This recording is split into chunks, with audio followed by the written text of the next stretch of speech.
শীতের মিষ্ট রোদে চারিদিকে বাহারি রঙের সমারোহ। কোথাও গোলাপ, কোথাও চন্দ্রমল্লিকা, আবার কোথাও ফুটে আছে লাল হলুদ গাঁদা ফুল।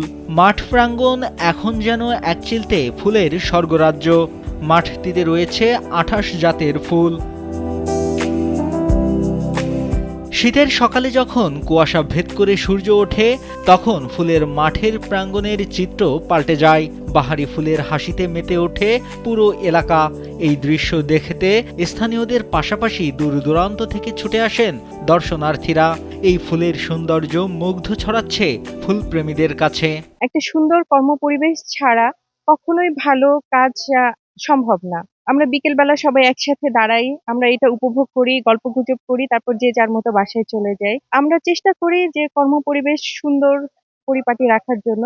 এটা আমাদের মানসিক এবং শারীরিক দুইভাবেই আমাদেরকে বেশ সাপোর্ট দেয়। তো এখানে এত সুন্দর, মানে এটা চিন্তা করা যায় না। আমি খালি ভাবতেছি আমার বাচ্চাদের কথা, যে বাচ্চারা যদি এসে দেখতো তাহলে ওরা একেবারে পাগল হয়ে যেত। গাজীপুরে অবস্থিত বাংলাদেশ ধান গবেষণা ইনস্টিটিউট ব্রি প্রাঙ্গণে এই ফুলের রাজ্য। শুধু দর্শনার্থীরাই নন, এই প্রাকৃতিক সৌন্দর্যে মুগ্ধ ইনস্টিটিউটের কর্মকর্তা ও কর্মচারীরা। তারাও বলছেন, সারাদিনের দাপ্তরিক কাজের ক্লান্তি নিমিষেই দূর হয়ে যায় যখন তারা এই ফুল বাগানের পাশ দিয়ে হাঁটেন। এটি তাদের মনে সজীবতা ও নতুন উদ্দীপনা যোগায়। এখানে আসার পরে গেটের ভিতরে ঢুকতে যে ফুলের সমাহার, ছোট ছোট ফুল, এত বড় বড় বিশাল সুন্দর ফুল, এটা দেখে আসলে আমি সহ অনেকে হয়তো আবেগে আপ্লুত হয়ে পড়ে। এটা আসলে অনেক অনুভূতির একটা ব্যাপার। যেখানে কোনো কোলাহল নাই, কোনো দুর্গন্ধ নেই বা একটা পলিউশন কিছুই নেই। এখানে মানে প্রতিদিন আমি অফিসে বের হই, আবার কোনো কারণে অফিসে শেষে বিকেলে হাঁটতে বের হই, আমার কাছে খুবই ভালো লাগে। এখানে যে ফুলের যে বাগান আছে, এগুলো দেখলে আলাদা একটা শান্তি কাজ করে। প্রতি বছরই শীতকে কেন্দ্র করে ব্রিতে এমন ফুলের আয়োজন করা হয়। এবছর ডালিয়া, চন্দ্রমল্লিকা, সালভিয়া, পিটুনিয়া, ইনকা গাঁদাসহ মোট ২৮টি ভিন্ন জাতের ফুল গাছ লাগানো হয়েছে। এই বিশাল কর্মযজ্ঞের পেছনে রয়েছে এক ঝাঁক নিরলস কর্মী।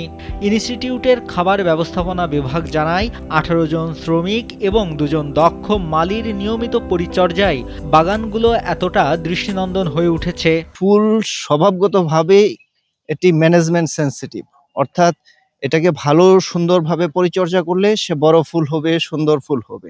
এখানে বিভিন্ন ধরনের কর্মকর্তারা জড়িত থাকে, যেমন মূলত সবচেয়ে বেশি জড়িত আছে এখানে আমার ২ জন মালি আছে এবং তাদেরকে দেখাশোনা করার জন্য আবুল হাসান আছে, ফার্ম ম্যানেজার আছেন, আমার সায়েন্টিস্ট আছেন। ওনারা এই বিষয়গুলি দেখাশোনা করে থাকেন। শুধুমাত্র শীতকাল নয়, সারা বছরই যেন এমন বাহারি ফুলের রঙে রঙিন থাকে বাংলাদেশ ধান গবেষণা ইনস্টিটিউট, এমনটাই প্রত্যাশা এখানকার গবেষক ও সাধারণ দর্শনার্থীদের।